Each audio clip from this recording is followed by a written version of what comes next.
So moving on, I'm going to now talk about a field I've been in for about 15 years, and it's certainly one that I've enjoyed researching, and that is the whole area of how to improve the immunogenicity of vaccines using vaccine adjuvants. So for those of you who aren't familiar with adjuvants, essentially these are substances that are added to an antigen to increase the immune response.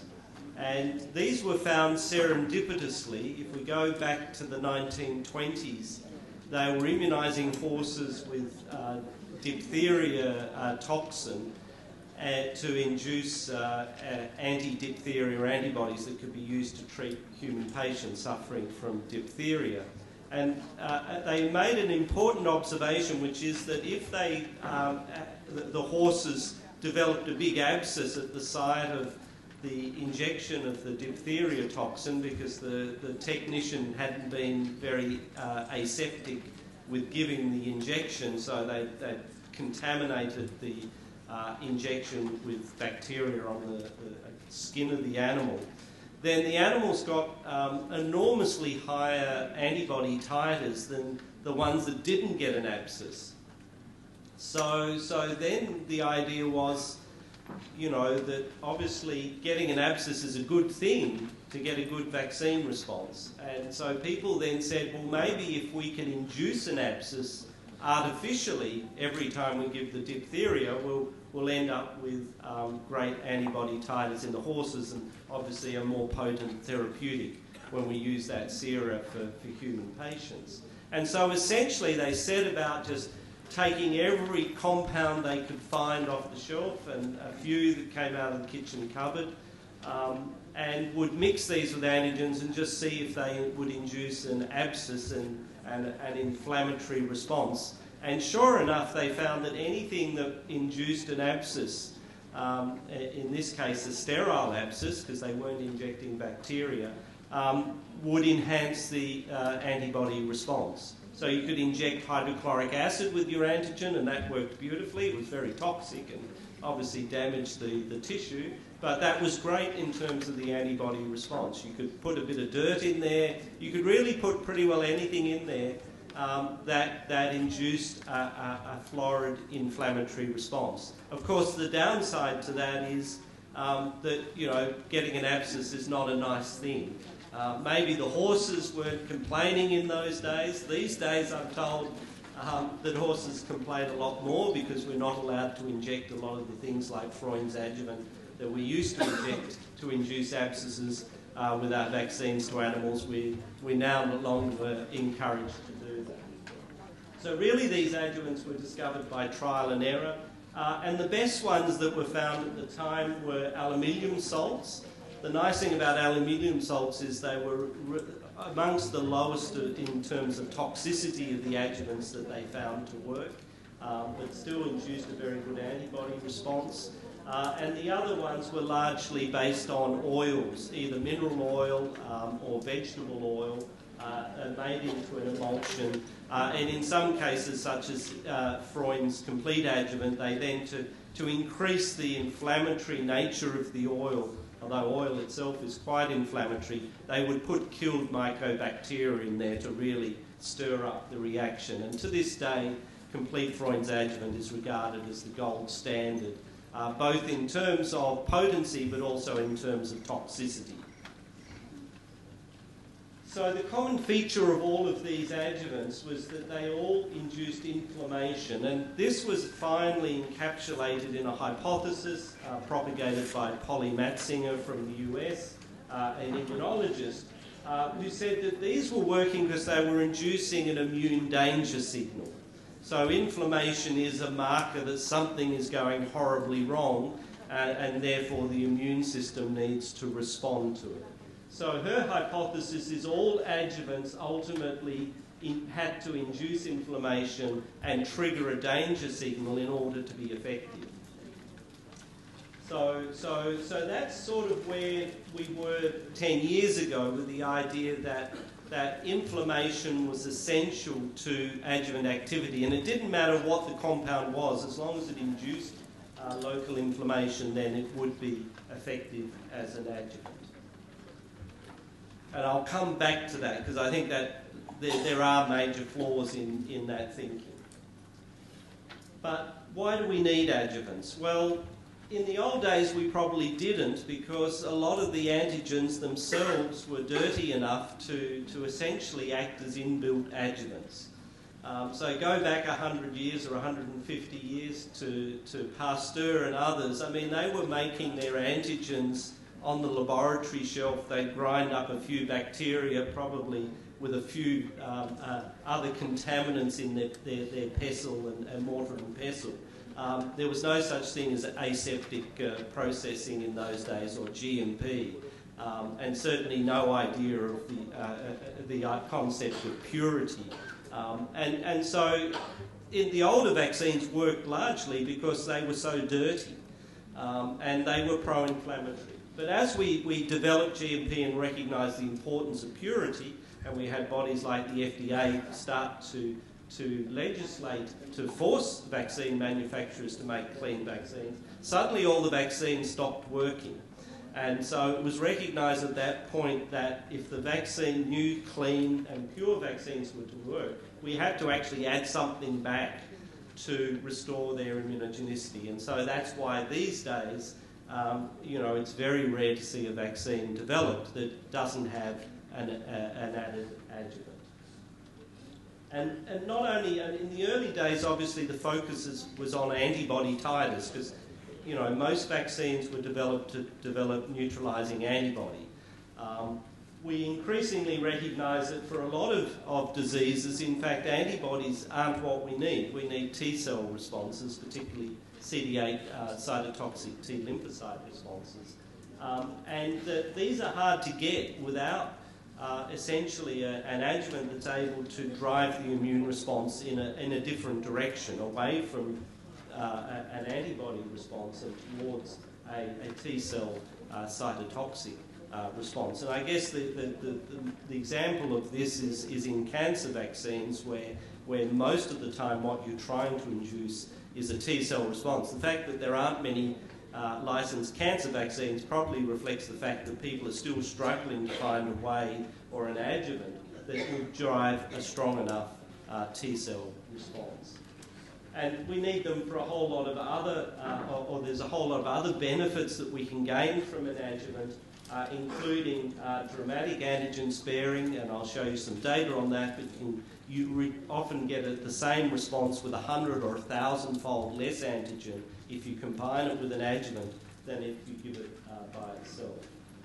Obviously, you can reduce the number of vaccine doses, so rather than giving 3 or 4 vaccine doses, which we still do for a lot of our childhood vaccines, the hope is by using an adjuvant we can reduce this down to 2 or even maybe just 1 immunisation and get the same level of protection.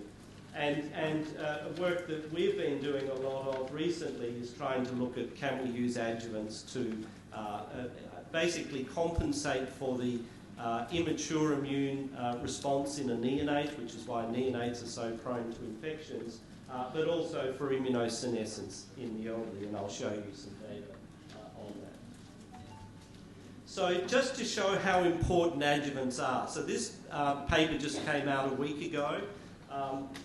You may be aware that there's been a new influenza virus causing deaths in China, the H7N9 virus. It's now caused over 100 deaths in China. It may turn into a global pandemic virus, it may not, we simply don't know. But obviously, in case it does, there's been a lot of effort put into developing a vaccine against this new influenza virus. So this is some data that's just been published from a US study where they took 2 doses of an inactivated H7N9 virus at 15 micrograms of hemagglutinin, which is sort of the standard dose we use of hemagglutinin in seasonal vaccines. And they either gave it, as we do with seasonal vaccines, without any adjuvant, or they used 2 oil emulsion adjuvants, ASO3 made by Glaxo or MF59 made by Novartis, very similar or oil emulsion adjuvants with some slight differences. And then you see when they looked at protective titers in these subjects, which is a titer of 40 or greater, in those who got 2 doses of the standard vaccine without adjuvant, they only got 2% who were predicted to have seroprotection, so complete vaccine failure. Whereas you can see when they formulated the same antigen with the oil emulsion adjuvant, they now had 84% seroprotection in the people who got the AS03 and slightly worse, 57% with the MF59 adjuvant. So if we do have a pandemic with the H7N9 virus, don't accept anyone trying to give you a standard unadjuvanted vaccine, because it simply isn't going to work. It's not going to protect you. So you're going to have an adjuvant in it, and then the only question is which adjuvant. But unlike 2009 with the H1N1, where in fact the vaccine worked without adjuvant, because it was similar enough to the current seasonal viruses that there was some cross-protection and people had already been primed against these antigens. When we're dealing with new influenza strains like H7 or in fact H5, there is no way to get protection without using an adjuvant, no matter what anybody says. So adjuvants are very important. But on the other side, we have to look at the safety and the tolerability. And so this takes 2 forms. You can either have local toxicity from your adjuvant. So this is the typical injection site reactions where someone complains that it hurts when you inject it, or they complain a day or 2 later that their arm's swelling up and it's very sore. In extreme cases, they may end up with a sterile abscess, as we saw with the horses in the old days. And they may end up with ulceration. And certainly some of the oil adjuvants in the cancer vaccine studies that have been done in humans, some of the women had to have skin grafting because they did develop sterile abscesses and ulceration. Now, in the context of a cancer vaccine, I guess people are prepared to accept that level of reactogenicity. Would you accept that for your 3-month-old baby to require skin grafting? No. So adjuvants that may be acceptable, particularly the oil emulsion adjuvants in the context of a cancer vaccine, are almost certainly not going to be acceptable in the context of a young child, where safety and tolerability are paramount. So we need to separate. They may still be good adjuvants, but they may not be suitable for indications like children. These things are not life-threatening on the whole. Even requiring a draining of an abscess or a skin graft is not life-threatening. What worries us a lot more, and I guess worries our patients a lot more, is the potential for systemic toxicity. Now, typically this takes the form of fever. So if you inject an inflammatory adjuvant, then that's going to induce inflammatory cytokines, and that is going to induce potentially a fever. And at its worst, which we've seen with some of the influenza vaccines, if you give these to children, then they get a high fever, they get a febrile convulsion, and you see an increase in hospitalisation. So the Australian flu vaccine is no longer approved for children under the age of 5 because it was causing an excess rate of febrile convulsions. So this is a significant problem. The same vaccine is still approved for adults because adults are less prone to getting febrile convulsions. So again, we need to distinguish what's suitable for a child to what's suitable as a vaccine for an adult. What our patients don't like is things like headache, myalgia and sore joints and fatigue, which are quite common a few days after an immunisation, and if they go away, then again they're not serious. The concern is always, could some of these side effects become chronic and turn into something like chronic fatigue syndrome? At the moment, we really don't know or understand whether this may or may not happen. So there are case reports that suggest it can, but we really need to do more research. We also have the issue of anaphylaxis. I think for anyone giving a vaccine, that's always your biggest concern, is this person going to have an anaphylactic reaction? We now know that a lot of the anaphylaxis was due to the dirtiness of older vaccines, so the rate of anaphylaxis with modern vaccines is exceptionally low, fortunately, and much lower than it used to be 40 and 50 years ago, but it still can happen. And one of the things that we know is that, in fact, the adjuvant we use in most of our vaccines, alum, actually biases towards allergy and anaphylaxis.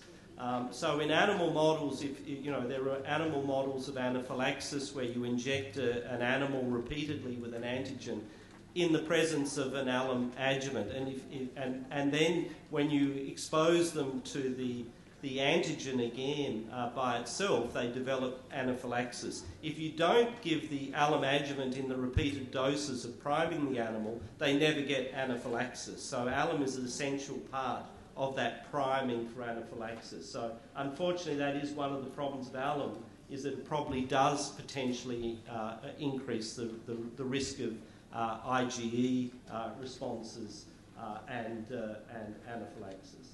And then we have the whole issue of adjuvant-associated autoimmunity, which raises its ugly head, and which we really don't have any answers to, because we don't know truly what are the mechanisms by which this may occur, and is it or isn't it actually an issue in the human population. But every so often we'll get a scare. So this is the 2009 swine flu vaccine released in Europe, which was given to young children for the first time, which contained the Glaxo's ASO3 oil emulsion adjuvant. And I guess the big concern is that a number of countries reported an increase in an autoimmune disease called narcolepsy in the children that received the vaccine. It was about a 10-fold higher incidence to that of children who didn't receive the vaccine. This has now been well substantiated. This was a real occurrence. Obviously, we don't know what caused it, what was it about the vaccine, but what we do know is that at the same time in Europe, they were using other vaccines with similar antigens but without this adjuvant, and those vaccines didn't cause narcolepsy. So it seemed to be uniquely this formulation. And so obviously we can't say it was the adjuvant, but we can't say it wasn't the adjuvant that actually was the trigger for the narcolepsy in these children. So again, this is I guess, a concern, and the concern is we don't understand what's going on. So we can't really reassure people what's happening if we don't truly understand what did go wrong in that circumstance. So a lot of what we should do when we're developing adjuvants is not just look at how good they are, but is there a way to avoid these potential side effects, be it fever or systemic side effects or autoimmunity. So I'm going to put forward the hypothesis that just as they found back in the 1920s when they were immunising horses, and that not only is inflammation useful to drive a good immune response, but inflammation is the cause of all toxicity of an adjuvant. And so if you look at, obviously inflammation drives the fever, it drives these flu-like symptoms like myalgia and arthralgia, and you can also show in our animal models that in order to induce autoimmunity, you need first to induce inflammation. So if you really wanted a completely safe vaccine and vaccine adjuvant, then you need to find a way to get an adjuvant that doesn't induce inflammation, which means actually rejecting the whole hypothesis that inflammation is critical to adjuvant activity. Now, up till recently, that was, it was believed there was no such thing. You couldn't develop a non-inflammatory adjuvant because it was thought that inflammation was how all adjuvants work. So I want to convince you that that's not necessarily the case. So we know that because many years ago, a scientist at the Australian National University, Peter Cooper, developed this idea, and then Al and I sort of came across it and took it further. And essentially, this is a sugar that comes from plants. It's a polysaccharide, so inulin, which is a polymer of fructose with a terminal glucose. So very similar to honey in its constitution, except that it's in a linear chain. If you take this polymer and actually crystallize it into these little donut-like structures you can see here on atomic force microscopy, it develops a unique property, which is it suddenly becomes adjuvant active. If you actually take the sugar and dissolve it, then it has no adjuvant activity. It's only in this particular particulate form that it works as an adjuvant. And just to show you that it does work as an adjuvant, this was a study done by the US government a number of years ago where they were trying, just like the data I showed you for H7N9, they were trying to find a way to improve the protection of the avian influenza, the H5N1 vaccine. And so this is in a ferret challenge model where they immunised the ferrets with an inactivated H5N1 antigen, either by itself or combined with the inulin adjuvant, or they didn't immunise the animals. And then they infected them with a very high lethal dose of bird flu. So all the ferrets that didn't get vaccinated all died within 5 to 6 days, as you would expect. If you gave them 2 doses of the inactivated virus vaccine without an adjuvant, you managed to get about 2/3 of them protected. They still got very sick, but 2/3 of them survived. If you just took the same antigen and now combined it with the inulin adjuvant, you got 100% protection, both against death but also against clinical disease. So they were completely protected. And even if we only gave them 1 dose of vaccine, which normally wouldn't protect at all, we got 100% protection. So this clearly works. And this is just some more data. In this case, looking at heterologous protection. So here we've taken a Japanese encephalitis vaccine, which is grown in cell culture through a collaboration with the Kitasato Institute in Japan. And so what we were able to show is that not only when we formulated this inactivated Japanese encephalitis virus with the inulin adjuvant, not only could we get 100% protection against Japanese encephalitis challenge, including after just giving just a single dose, but now we actually could challenge the animals with a different virus, so West Nile virus, and again we could get 100% protection against this a heterologous virus, providing we formulated the inactivated virus with the inulin adjuvant. So somehow it's not just enhancing the protection against the homologous virus, but also against a heterologous virus. And with Mario Lovigs, we're also able to show that similarly you could protect against Murray Valley encephalitis, which is again a related flavivirus that's just in Australia, if you formulated the Japanese encephalitis virus antigen with the inulin adjuvant. So obviously it works. The other interesting data that we generated is that it seems to work particularly well in neonates. And again, this is something that surprised us.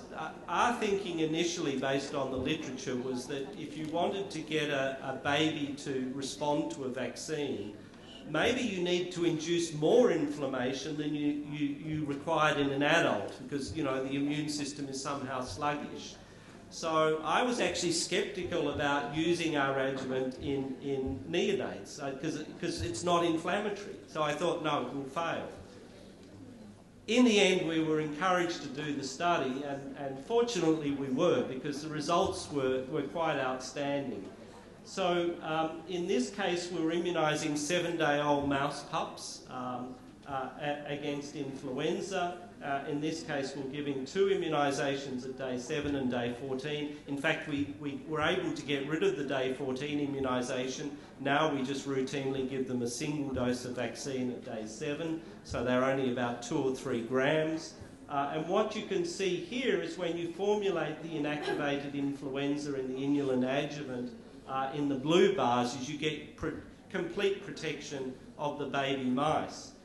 obviously, if you only give the antigen, they all die. And interestingly, if you give them other inflammatory adjuvants, they all die. So inflammatory adjuvants don't actually work in babies. And this was completely the opposite of what we're expecting to find. So if you give a toll-like 9 agonist, which is very effective in adults, didn't protect at all. And similarly, if you gave, in this case, an oil emulsion adjuvant with the antigen, no protection.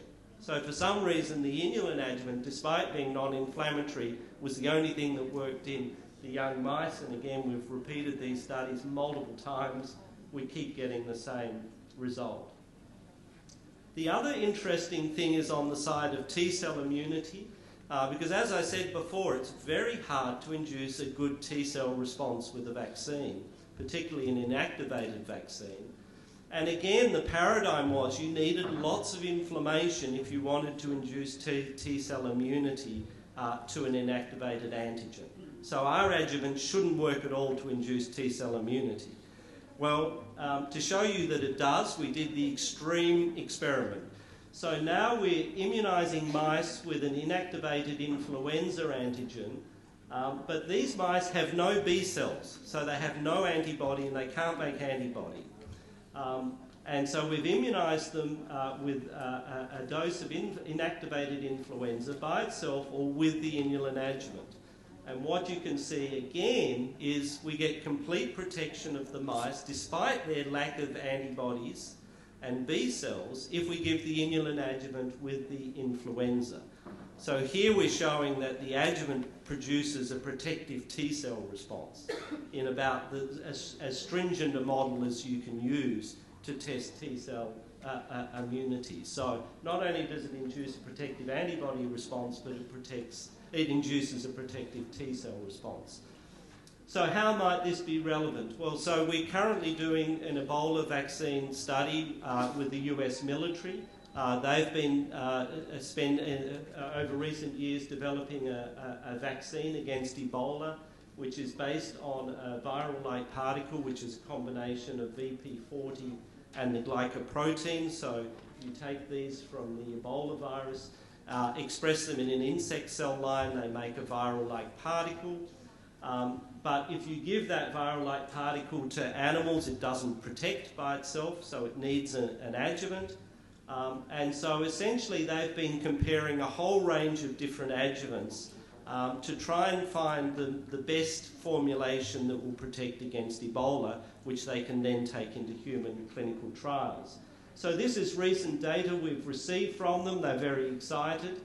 Needless to say, essentially when they formulate the VLP with the inulin adjuvant, they get exceptionally high antibody titers. Here we're looking at about 10 to the 6 antibody titers. And when they challenge the animals with a lethal dose of Ebola, if they have the inulin adjuvant, they are all protected. And importantly, they've also been looking at the T-cell responses in these immunised animals because, again, CD8 T-cell responses probably play as much a role as neutralising antibody in Ebola protection. And they've seen twice the level of CD8 T-cell responses in the animals immunised with the inulin adjuvant in Ebola as their current gold standard adjuvant, which is actually a TLR3 agonist. So this is the best data they've seen so far with any adjuvant, despite it being non-inflammatory. So needless to say, I'm not going to go into this today, but we've provided the adjuvant to an enormous number of groups around the world developing various vaccines. They've all reported highly positive data. We're starting to get very good data in cancer vaccines, in an Alzheimer's vaccine, which we're doing in collaboration with a group in the US, and also, in fact, in an allergy vaccine, which is already in human trials. So I'm not going to really go into the human data. We've now used the adjuvant in about 2,000 human subjects across a whole range of different indications, including in influenza, in hepatitis B, and also in allergy. And the human data is really, I guess, consistent with the animal data. We don't get any complaints in terms of side effects. and we're getting good antibody titers. Obviously, you can't challenge humans, so we have to rely on indirect measures. And this is just an example that in 2009, during the swine flu pandemic, we collaborated with US company Protein Sciences, who make a recombinant influenza antigen that's just been licensed, in fact, by the FDA as an unadjuvanted seasonal vaccine, but this is in a pandemic context. It's a very slick technology because it doesn't involve growing viruses, so you can make your antigen. The minute you know the viral sequence, you can start actually making your expression constructs. It's expressed in insect cells, and so you can manufacture the antigen incredibly fast. Just to demonstrate this, we were able to do this whole process in real time. So the virus was actually identified on the 21st of April, 2009, with the first reported cases in Mexico. It was sequenced. Protein Sciences started expressing the antigen straight away. And just by the 18th of July, we actually started immunising human subjects with the vaccine in Australia. So as you can see, ideally we'd like to get this down to 2 weeks. The biggest hold-up was the month that they had to spend with the current test to prove the antigen was actually sterile, because you have to do a 28-day mycoplasma culture. So that held us up for a whole month.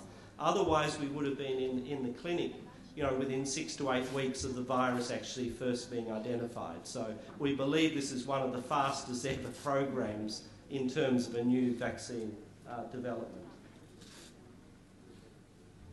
So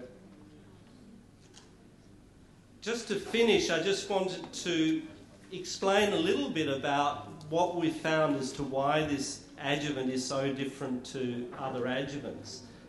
Because obviously it surprises even ourselves as to why it's so effective and yet doesn't behave like any other adjuvant.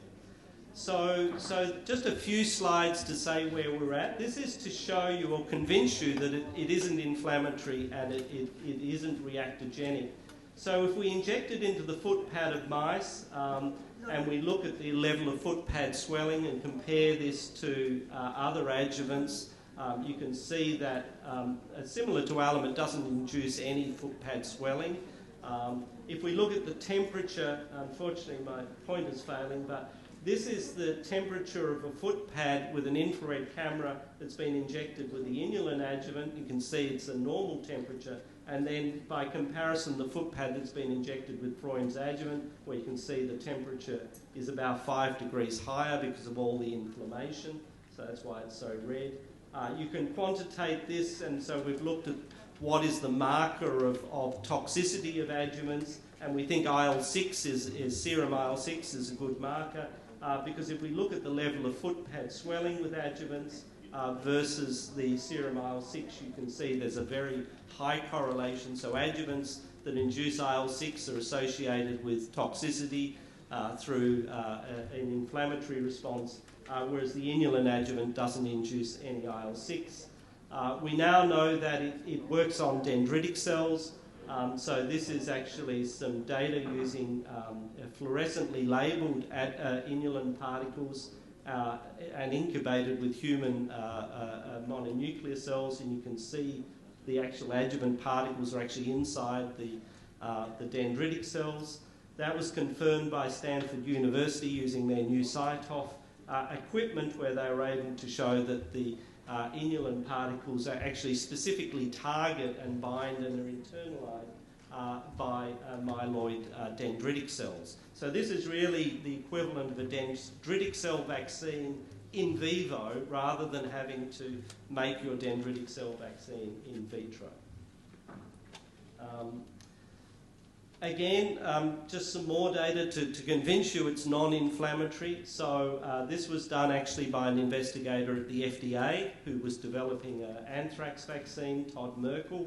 And as shown on the previous slide, when he formulated the anthrax vaccine with the inulin adjuvant, he was able to show 100% protection against an aerosol challenge, no surprise in that. But what was surprising is that he was able to use an in vivo inflammatory marker. So this is an injected probe that gets cleaved by cathepsins that are made in the presence of inflammation. So putting the animals under a dual photon microscope, you can actually look at the level of inflammation in the mouse, which comes out as the level of red. And so what you can see is the mouse that received the anthrax vaccine with alum, which itself is not a very inflammatory adjuvant, and then you compare it to the mouse that's received the inulin adjuvant, in this case combined also with murabutide, the inflammation is dramatically lower. And in fact, we believe most of this residual inflammation is actually the murabutide component, because that is known to be an IL-6 inducer. So consistent with the lack of inflammation. The other interesting thing we know about the adjuvant is despite the lack of inflammation, it induces a very good gamma interferon T cell response. And again, this is somewhat of a paradox. This was nicely demonstrated in a recent paper of a SARS vaccine, where not only did formulation of the spike protein of SARS protein with the inulin adjuvant provide robust protection against challenge, but as you can see here in the lung histology after challenge, is you have a problem here with SARS called eosinophilic lung immunopathology. In other words, if you vaccinate against SARS and then expose an animal to the SARS virus, even if they're protected, they get terrible lung disease because of these eosinophils, which are here labelled in brown, that come into the lung. So it's like an allergic lung reaction, which is actually made worse by the vaccine. And so that's a problem. If you formulate the vaccine in alum, it makes it even worse again, and the animals actually die from the lung pathology, not the virus. So alum is not the answer to SARS vaccines. But you can see here that the animals that were immunised with the inulin adjuvant down here on the right, the ADVAX, so that's the inulin adjuvant, not only were they protected, but they were completely protected against the eosinophilic lung immunopathology. And when we looked at the T cell responses in the paper, you'll see they had very high gamma interferon responses. And we believe the gamma interferon is actually protective against this pathology. So paradoxically, despite being a non-inflammatory adjuvant, it's a very potent inducer of a memory T cell population that induces gamma interferon. So there's still a lot of work to be done, obviously, on this vaccine. We've shown that it doesn't work through innate immune pathways, unlike every other adjuvant that induces inflammation through innate immune activation. We've shown this because you can knock out innate immune pathways and the adjuvant still works. This is just one example where we've knocked out TLR pathways, which are the major signalling pathway for innate immunity, using MIDI88 TRIF double knockout mice. So these mice have really no innate immune responses or minimal innate immune responses. But you can see when you immunise them, they still make a beautiful antibody response, providing they get the inulin adjuvant. And if you challenge them now with a lethal dose of influenza, again, they're protected just as well as wild-type mice by the inulin adjuvanted vaccine. So it doesn't appear to work through innate immune pathways. It's non-inflammatory. In fact, not only is it non-inflammatory, it actually turns out to be anti-inflammatory, which is probably why it's so well tolerated. This is looking at mononuclear cells incubated in vitro with the inulin adjuvant compared to control. If you incubate mononuclear cells with lipopolysaccharide, obviously you induce large amounts of pro-inflammatory cytokines such as IL-1. If you do the same experiment with the ADVAX inulin adjuvant, you actually suppress IL-1 gene expression. So not only is it not inducing inflammatory genes, it's actually switching off inflammatory genes. And yet, despite that, obviously is inducing a memory response. So we've been working out the pathways through which it does this. Needless to say, it's a lecture in its own right. But the big difference, I guess, between the ADVAX inulin adjuvant and traditional innate immune adjuvants is it's not working through TLR or innate immune receptor pathways. it's working through alternative pathways. It doesn't induce inflammation, but it does induce production of dendritic cells, co-stimulatory molecules, and we believe it's these pathways that enable it to activate T and B cells, but without any inflammation or toxicity. So really, we think we need to think about adjuvants much more differently. As I said, in the babies, we thought you needed to give them a big kick to get them to do anything. It turned out giving them an even littler kick actually worked much better. And maybe that says something about our parenting skills, that, you know, maybe we don't need to shout at them as loudly to get them to do what we want. And similarly with adjuvants, maybe we don't need some terrible toxic adjuvant to actually get a great immune response in a baby. Maybe we can do this a lot more subtly using a non-inflammatory adjuvant approach. We're fortunate to be funded by the US government through the NIH for a new program to actually discover new adjuvants, not just to extend existing adjuvants. So we're now discovering a whole lot of other new adjuvants using some of these lessons that we've learnt. We've now got some excellent data with a collaborator in Sydney, Jamie Trickus, looking at anti-tuberculous responses, and we're now getting, with his recombinant antigens plus our adjuvant, equal protection or even better protection than live BCG vaccines, so that's very promising.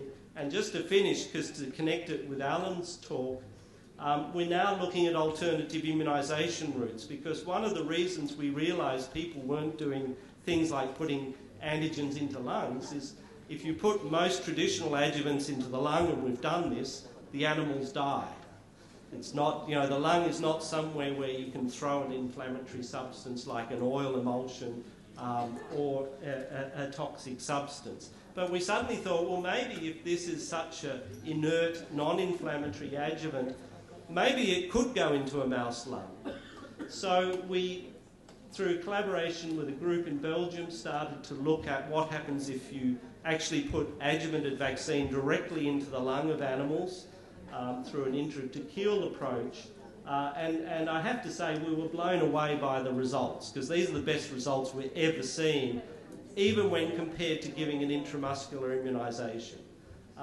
So what you can see here in the black bars is the influenza antigen formulated with the inulin adjuvant and sprayed into the lung of the animals. So we got enormous antibody responses, and only when we gave the inulin adjuvant, if we just gave the antigen alone, close to nothing, which is sort of what people have seen in the past. And then when we challenged the animals, regardless of the antigen dose, we had complete protection, providing they got the inulin adjuvant. And you can see here we're down to doses of 25 nanograms of antigen. So now a typical influenza vaccine has about 1,000 times that level of antigen. And yet even when we're taking it down to these minuscule doses of antigen with the inulin adjuvant given to the lung, we get this incredibly robust protection.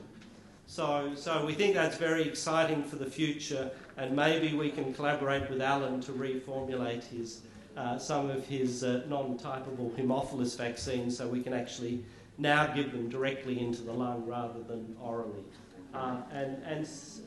This is just some of the neonatal data. I'll skip that. So really I think we're at the stage where we have an opportunity to embrace a whole new world of adjuvants. That this 40 or 50 years where the paradigm is we need more inflammatory adjuvants, we need more toxic adjuvants in order to achieve the goals we need, I think that day is over. Because we're just going to get more reactogenicity and toxicity. So I think that we have an opportunity now to develop a whole family of new next generation adjuvants, and I think the key of these adjuvants is they will be non-inflammatory. That will be the principal requirement to ensure their safety and tolerability. But in this case, obviously, it is possible to enhance adaptive immunity without it. So I just need to acknowledge the National Institute of Health in the US, who've funded all of this work for the last 10 years and into the future. The key people in my lab who've done this work, including Honda here, but also our extensive range of collaborators who I've mentioned through the talk. So thank you very much, and probably time for a couple of quick questions.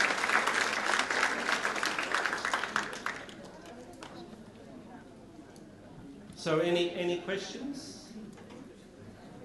So, Roy? I think you mentioned that you were using Western Isles. So, well, it was a Japanese encephalitis antigen with the inulin adjuvant now protects beautifully against West Nile. So we think you don't need a West Nile antigen to protect against West Nile. You just need a good adjuvant with one of the existing JE vaccines, which are already available. So no, we haven't actually we haven't bothered, I guess, mainly because obviously JE vaccines are already licensed. So it's an easier job to take a licensed vaccine and repurpose it if it really is that effective in humans. And we're hoping to do those studies in the next year or so in humans. And obviously LA has done some of those in horses to support that. So, Phil? Yeah, so the neonatal protection data you showed? Yeah. Did we try that in other than a rat? They were mice, actually. So 7-day-old mice are tiny. Interestingly, I mean, the fact that the other adjuvants don't work in 7-day-old mice has recently been published by the Segrist group, who used MF59 and saw no protection. So certainly our data in mice is solid. I agree, it's critical we now need to look at larger animal models, and we're also starting a program to look at human cord blood to understand if we see the same predictive markers in human cord blood that we see in the neonatal mice to predict whether or not the adjuvant is likely to work in a newborn human.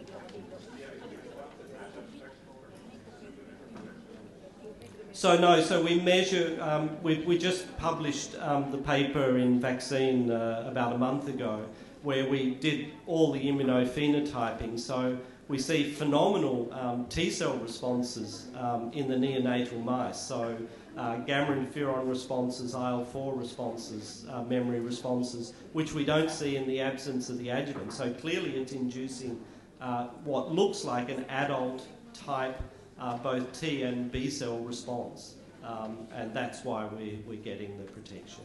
If we do it in neonatal mu-MT mice, we lose protection. So unlike the adult mice where the mu-MTs are protected by the inulin adjuvant and influenza vaccine, so in the neonatal 7-day-old mice, they need the presence of B cells for the inulin adjuvant to induce protection. So it seems that T-cell immunity is not as strong in neonates, even with the adjuvant, that the protection is coming from a memory B cell response.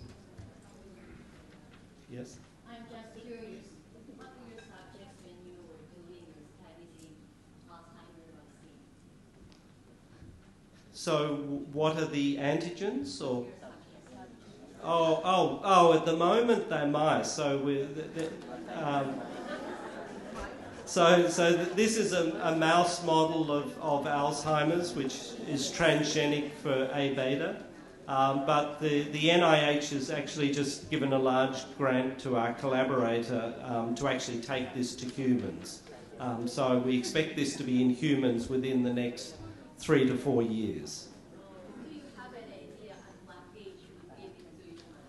So all the data on Alzheimer's vaccines now indicates that they're unlikely to work late in disease, and that they actually almost certainly will work best either before you get Alzheimer's, so when you hit 60, or in the very early stages. So, there's monoclonal antibody data now coming out showing the monoclonals that target the same antigens work best in people with very early Alzheimer's disease, whereas they're less effective in late-stage disease. So with Alzheimer's, I think it's going to be best to either prevent it or to get it at its very, very earliest stages.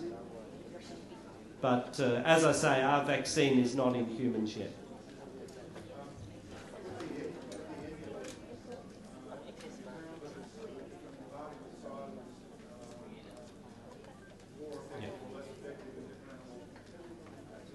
Yeah, so, well, I think it's complex, as you point out, because you have different antigens, different models, different species, and then you have parameters like different particle sizes. So certainly most of that type of characterisation we've only done in mice, because we just don't have the resources to look elsewhere. And certainly, yes, particle size, as has been described by other people, I think it alters the biodistribution, and whether it has any other specific effects that people have claimed in terms of dendritic cell activation. We know that it doesn't matter what size the inland particles, they have the same effect on the dendritic cell itself, but particle size probably does affect the biodistribution.